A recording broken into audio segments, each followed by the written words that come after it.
How you doing? Yeah. Good, bro. You? That sounds good. Yeah, I just got it mixed up. Yeah, okay. Just got a new chain. I just got my old watch back. Neil just gifted me a $350,000 watch.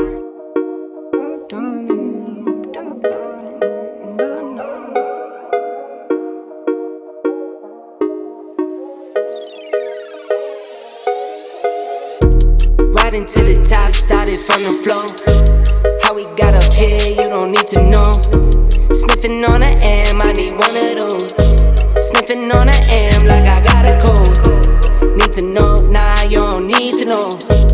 Need to know, nah, you don't need to know. How we got up here, you don't need to know. Hit me, but I keep you on a need to know. Came up from the bottom, started from the floor. Working 10 to 10 and a 10 to 4. I get the bags on the mind.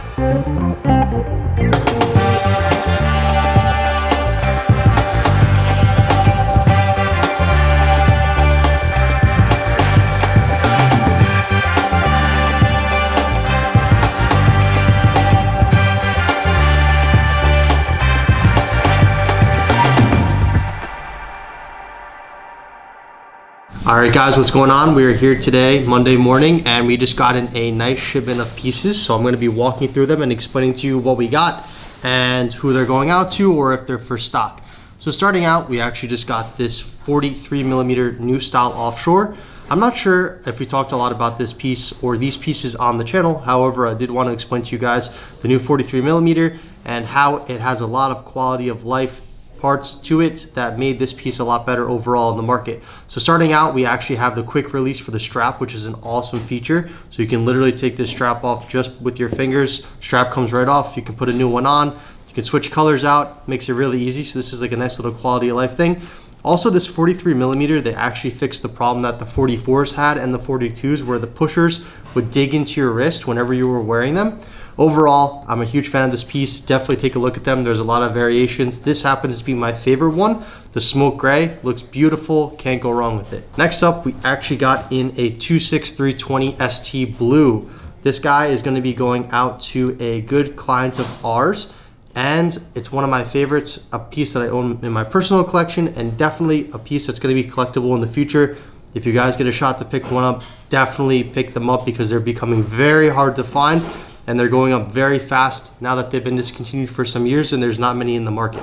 Another cool piece, this is actually a first for us. So this is a 42mm factory setting offshore. Really beautiful piece, crazy bang for the buck as far as factory setting. I've been saying it for a while and I'll say it again now so you guys can look back in a few months and remember me saying this. Factory setting pieces from AP are severely undervalued compared to competitors. If you line them up against any other brand that does factory setting on their pieces, the price point is just ridiculously good for AP. Definitely consider picking one up if you like the diamond factory setting look. And hey, it's definitely going to be better to buy this than an aftermarket bust down at the end of the day, just because it is factory set and these do hold their value really well. Next up, we have a 26331R blue. So as you guys know, one of our favorite pieces here at TPT, definitely a piece that we try to keep in stock at all times. They have been flying off the shelves. These guys have crossed over the 150 mark, absolutely mind-blowing. When I first started selling watches 4 years ago, these guys were trading in the 40s. If I was lucky, I could get 45, 46 brand new. Now today, well into the 150s, really crazy to see, so really happy to see that as well. We actually have an RM55 Bubble Watts in repair. We had a little bit of an issue. One of our clients accidentally removed the crown from the watch. This guy is going to be going for repair. We're going to send it over to our watchmaker, Patrick. He's going to be getting it all fixed up and ready to go. And last but not least, we actually have an RM3502 Rafael Nadal factory set. So this is the red NTPT with factory set diamonds on it.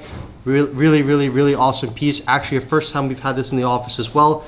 I'm in love with it, man. Staring at it, it's one of the most beautiful pieces I've ever seen.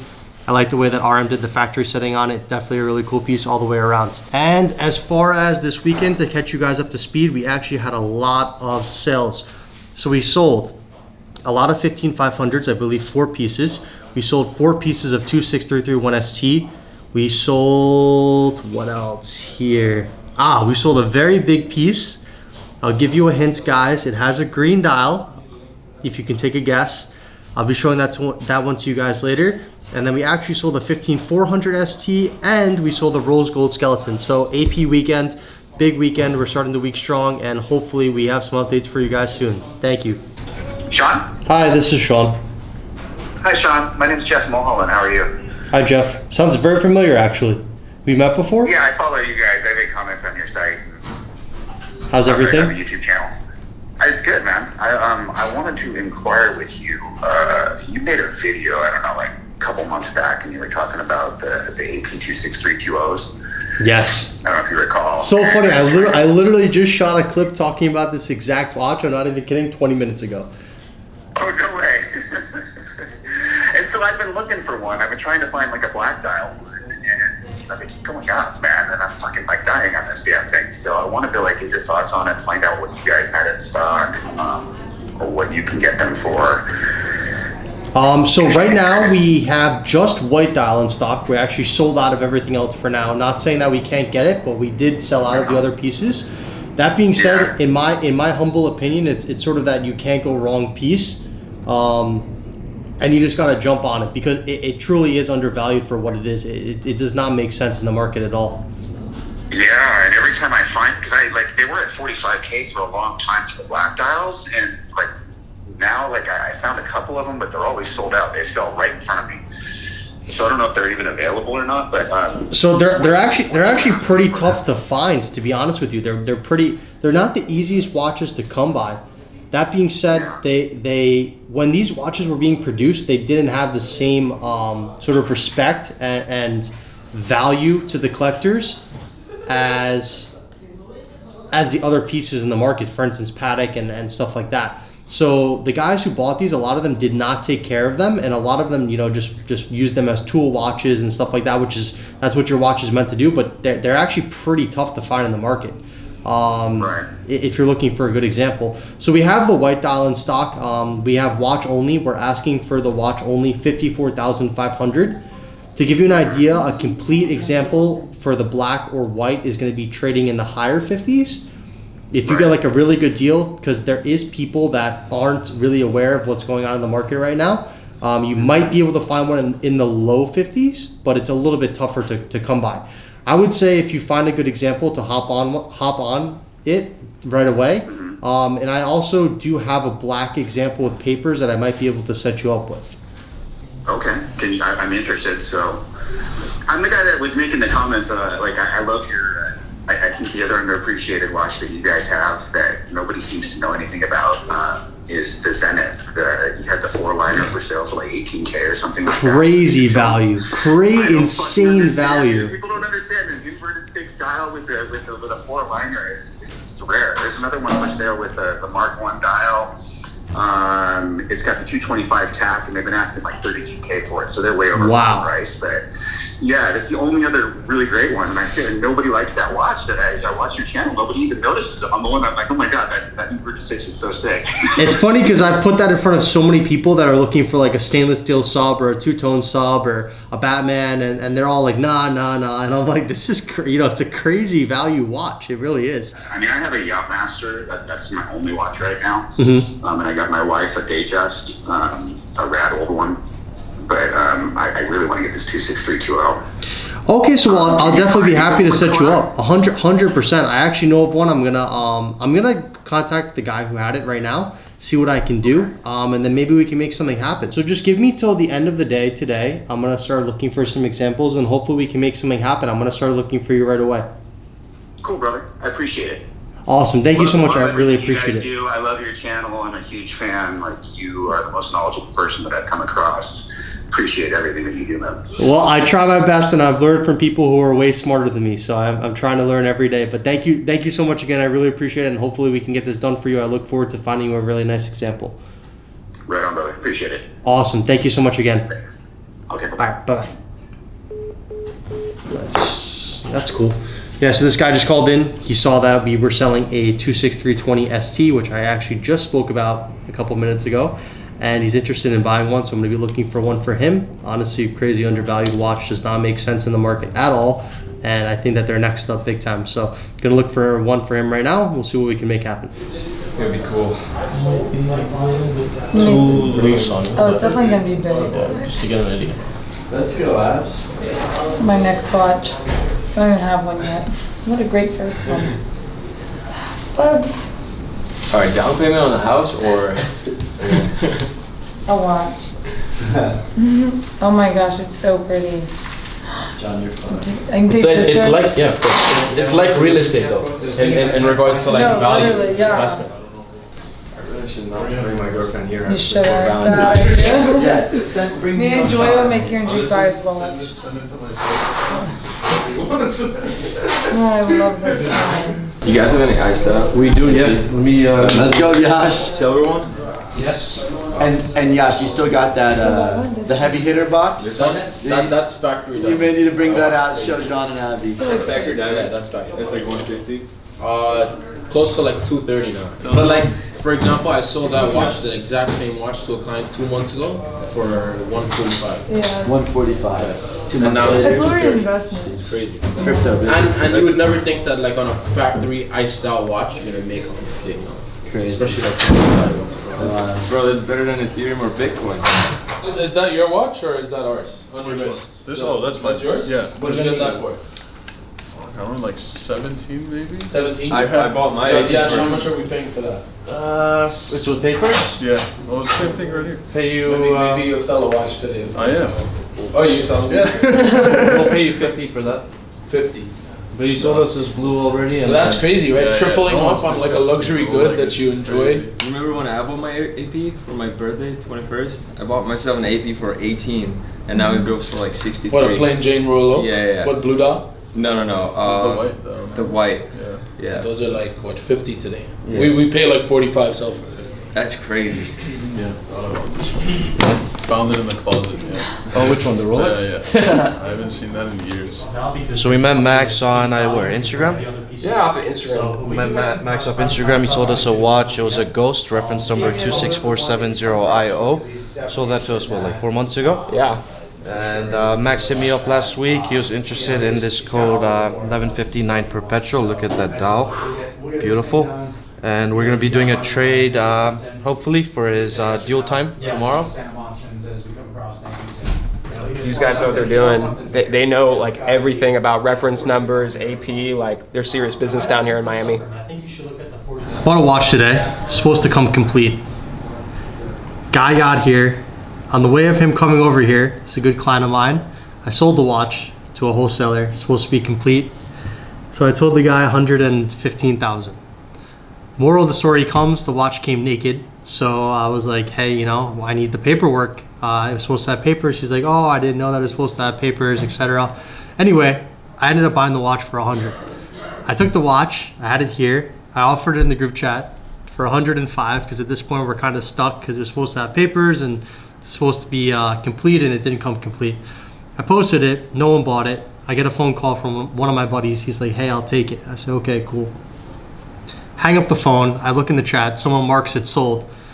So, oh no, sorry, no, I hang up the phone. I get a phone call from another guy, and he's like, hey, I really want the watch. I'm like, hey, this guy already just bought it before you. And the guy tells me, no, he didn't. I'm gonna go mark it sold in the chat, and whoever marks it sold in the chat first gets the watch. So I'm like, it's already sold. He's like, I'm gonna go mark it sold. He goes, he marks it sold, and now there's like a big controversy happening right now. So let's see what happens. It's pretty crazy. I don't really have much time for this, but it's pretty comical. But this is titanium DLC, and then this is the full carbon. Something about this actual watch, I'm not 30. Yeah, Not excited about it? Yeah, it's the back, the movement in the back. It just doesn't look as impressive as this, right? It's halfway to an Nadal. Being a skeleton, a 30. But it almost looks just a little bit messy. Do you know A what I little mean? bit, a little bit. I see what you're saying. It's also hard to read. It's not as legible as the other ones. That's a really rare watch. 9 pieces in the world. But yeah, I like this watch. I mean, I've been wearing it a lot. It's just like. So how do you get a watch like that? Bro, this was limited of 1 of 9. Like how does that come across? So this was desk? only sold in the UK at Chronometry, and then this specific watch actually sold from the Chronometry boutique to a guy in the US, but he was traveling in the UK when he bought it because you had to buy it at the boutique. Yeah. He so sold they know, like when it's 1 of 9, they know who it is. Right? Everyone. So funny enough, the boutique knows that guy sold the watch. Oh, they knew for sure. But this was back in 2015, so they were like probably happy just to see that it like went over list, you know. Okay. This one sold. He had it for like 2 years. He sold it to a guy in Qatar And then that guy sold it to a guy in, I think, Kuwait, and then it went to Dubai, and then we bought it. Do they still get funny about that after years and years, or it's okay? Like, if you sell it straight away, they get a little bit funny. But if it's like 3-4 years later, is anything that fine? before 2018, they don't really care Yeah. at this point. But now they're like super strict about it, because when people were buying this back in 14, 15, 16, 17, they weren't going The over. after sale value. You were losing money every time. So what is an RM now? Like standard 2x, 3x, like from a retail price? Like an 1105 is what they're selling at the moment. What's that retail for? Any hot model is minimum 1x. Sorry, 2x. 2x. Minimum. Yeah, okay. So most are 3x, if not more. Okay. So like for instance, so the the 72 that we were talking about, what's that? 189 retail, and it's going for like 450 or 450, 500 for gold, and then the ceramics are going to go 6, 7, 8. So that's why they're worried. And they're probably 220 retail. So it's going double, triple, quadruple. So another thing is, like, for instance, the 3503, the retail is probably going to be in the 200s, 250, and it's going for 1.2 and 1.8. So it's going 6, 7x. It's pretty crazy. But if you sell something like that, they're going to know. Oh, you're finished. You're finished. Finished. So you get one shot at that. Well, that's the thing. You have to do the math correctly too, because you buy all that stuff to get it, right? So let's say you lose 500, and then you get a watch, and you're only going to make 550 on it. I wonder what that feels like to walk into the boutique after they like see you sell that watch. That'd be an awkward conversation to be having with them, right? I mean, I'm friends with a lot of dealers, but to be honest with you, like if that was my goal, just to flip, you know, like to build a fake relationship just to flip, and I got that one piece and I sold it for a home run, I probably would just out of shame. I would honestly probably text the guy and be like, look, man, you know, it was nice. I did it. It was nice, but you know, like I had to do what I had to do. But honestly, like the salespeople, they understand the game, right? Like, so they're all part of the game. They are the game. They know how to play the game. But the manager is probably, or the manager or the owner is probably a little bit scared, because he's thinking to himself, fuck, man, am I going to get that call from Switzerland? Like, you know, what's going on? I saw when your watch get flipped. If they're not involved in that flip, they think that they're involved in that flip. Like you sold them that watch and they on-sold it, there's a question mark. Well, this is the worst part, is that if you buy a watch at the boutique and it's essentially the boutique owner putting his neck out for you, saying you're not going to resell this watch. Even if you were a straight guy the whole time, and you were just at dinner one day and the guy said, look, I'll give you $5 million for that RM. And you just said, you don't even think twice. You say, sure, man, you know, whatever, you're my buddy, you can have it. And then they find out that you sold it, and Switzerland calls into the owner or the manager or whoever and says, what happened? They're toast. So imagine that, sleeping at night, you're like, fuck, man, I wonder if Joe's gonna resell his RM. Fuck, bro. Well, that's why you're toast. If you do it, you don't get a second chance of that. All right, guys, what's going on? Good morning. So just got to the office and we took delivery of a few pieces this morning, including a few pieces that you usually do not see at TPT. So I'm excited to show those to you guys. I think Ethan's gonna be going over them and letting you know what we got. Also, we actually picked up this rose gold skeleton yesterday from a client. So he had previously bought this, and then he actually traded it in order to get a different AP skeleton. So pretty cool. Just got this in, and this is actually going out to a wholesaler. It sold last night, so we're getting it ready to ship it out. And then the other piece on my desk this morning is a 5980 with the gray dial, which just came in. Really cool piece. Not something that we have every day in the office, although a pretty common Patek and one that many people know.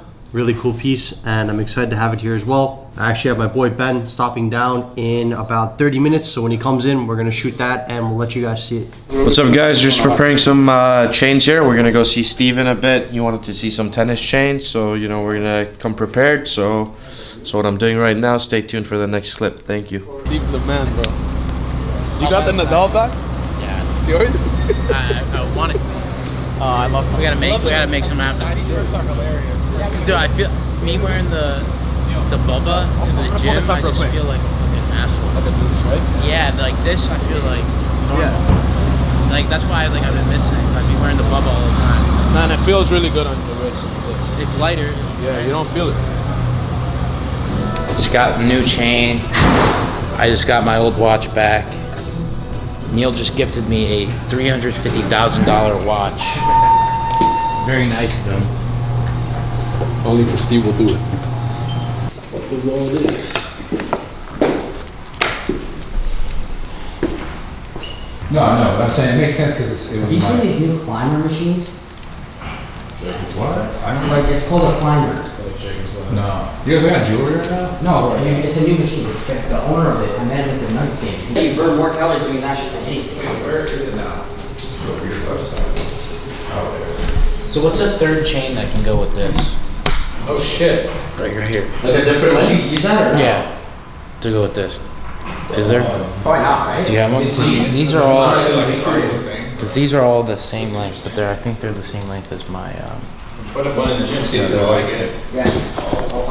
Shout out TPC Napa Auto Care, our boy Johnny. If you guys are in Miami and you need to do anything to your car, we'll pop him up. He's the best. Takes care of you like the nicest guy in the world. Prices are good. Service is the best. That's what's important, service.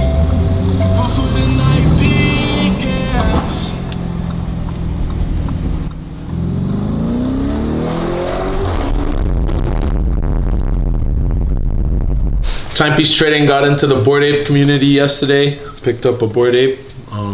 Been wanting to for a couple months. Been saving up for it. Finally got one. I have a mutant as well. I'm about to show you guys. So I got airdropped this NFT. It's called World of Woman Collabs. And apparently if I open it, it hacks into my wallet. Gains access to my wallet address and can get into my wallet and do things. So beware for this NFT. So, Alright, I'm gonna watch YouTube. here's my mutant ape. That's crazy. I'll open it up for you guys. That one's fire, bro. It's pretty lit. That one's hard. The diamond glasses. Are they diamond? Yeah, like diamond and have toxic symbols on them. That's crazy. Looks really cool. It has a parrot. Yeah, and he has a parrot. Here's my Bored Ape. Finally got That's it. crazy. Yeah. It was this or a McLaren. I guess I have enough cars, so this should. I hope this goes up. It's this or a 720. That's fucking wild. What do you think the total collection is Yeah, worth? imagine like this, a picture, or a 720s. It's crazy. Doesn't even make sense. That's crazy. Nice. What do you think the total collection's worth? I already know. It's like 800,000. Damn.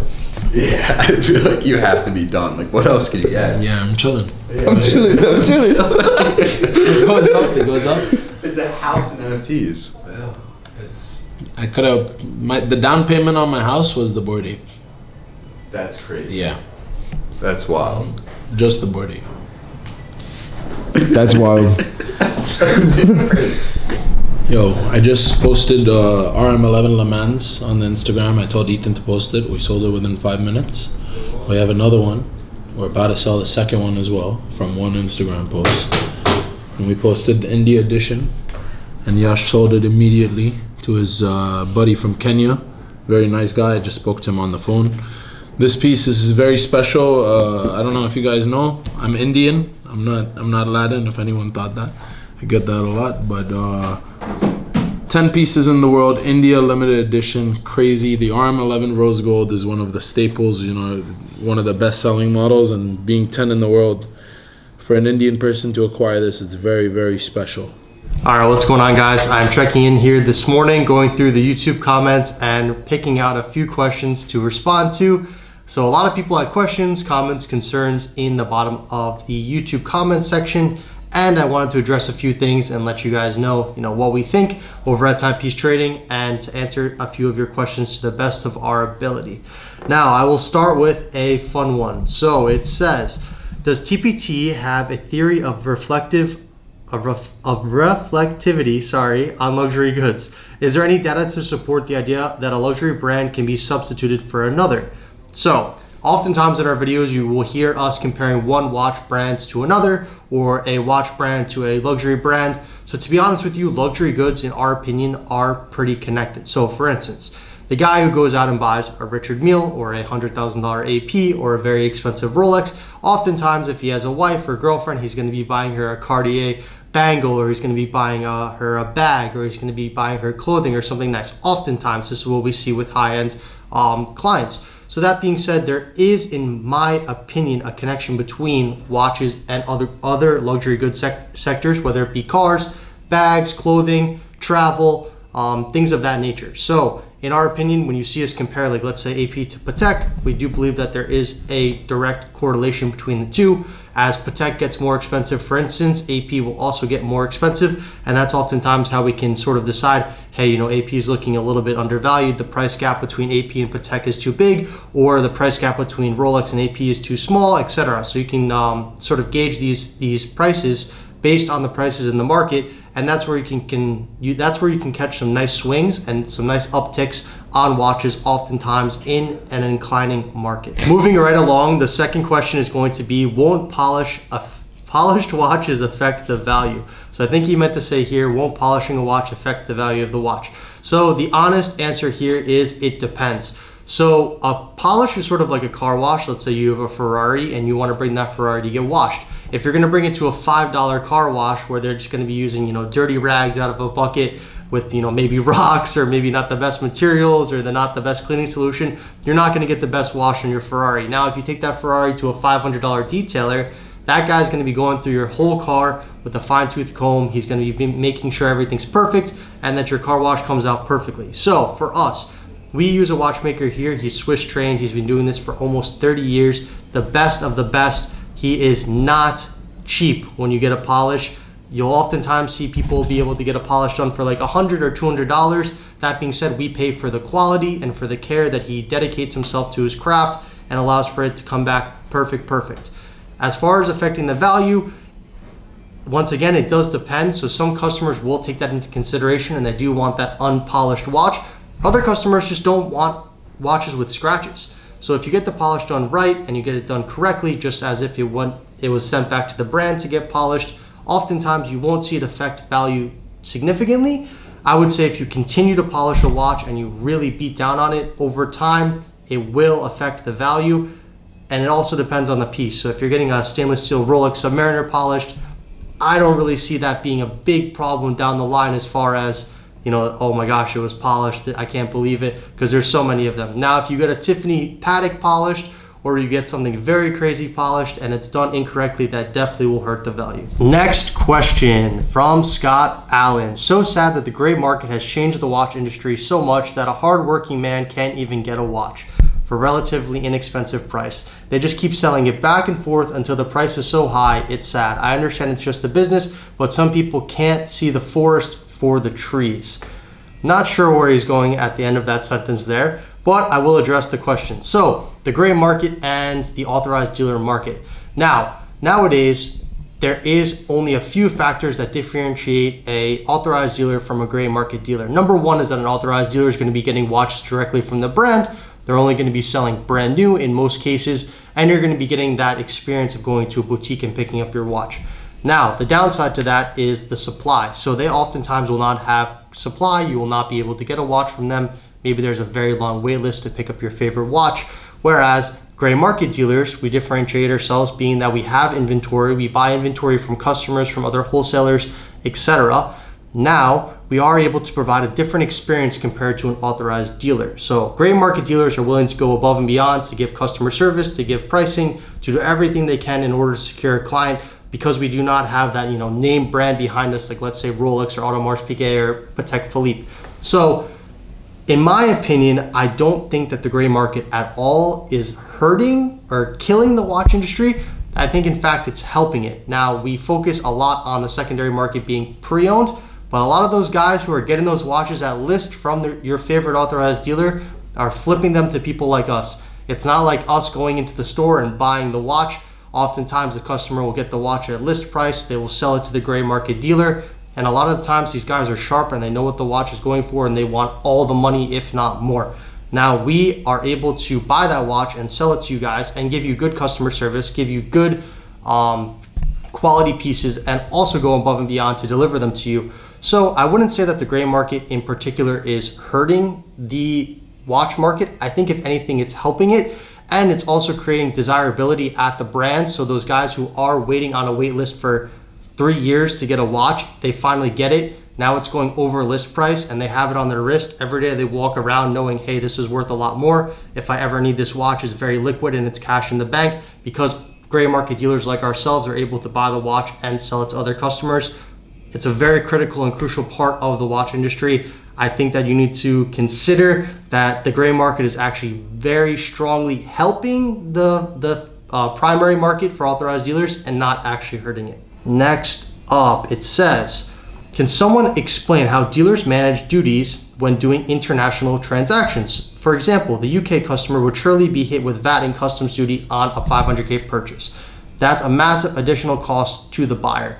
Now, in this situation, I will say that we have customers internationally. Now, whenever we sell a watch within the United States, there is laws that you have to abide by. So wholesalers will have what's called a resale tax certificate. This resale tax certificate allows for dealers to trade watches back and forth without having to pay sales tax immediately. Now, when that watch goes from wholesaler to end user, someone that's going to be wearing it without a resale tax certificate, that customer is going to be paying state sales tax in their respective state or any taxes, duties, customs in their respective country.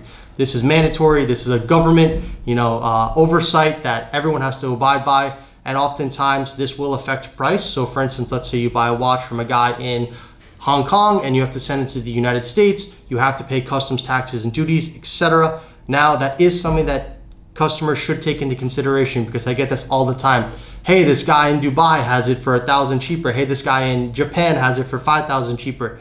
If you don't factor in customs, duties, taxes, and everything, and we have the watch here in stock and maybe it's a little bit more expensive than someone out of the country, please consider that you have to pay customs, taxes, and duties. And there is also that risk factor involved of shipping a watch. So maybe it's a little bit better to pay a little bit more and get the watch now than to have to deal with something overseas. Not saying anything bad about overseas dealers. We actually love dealing with them. And there is a lot of areas overseas where you do not have to pay customs, taxes, and duties. For instance, Hong Kong or the Freeport in Geneva.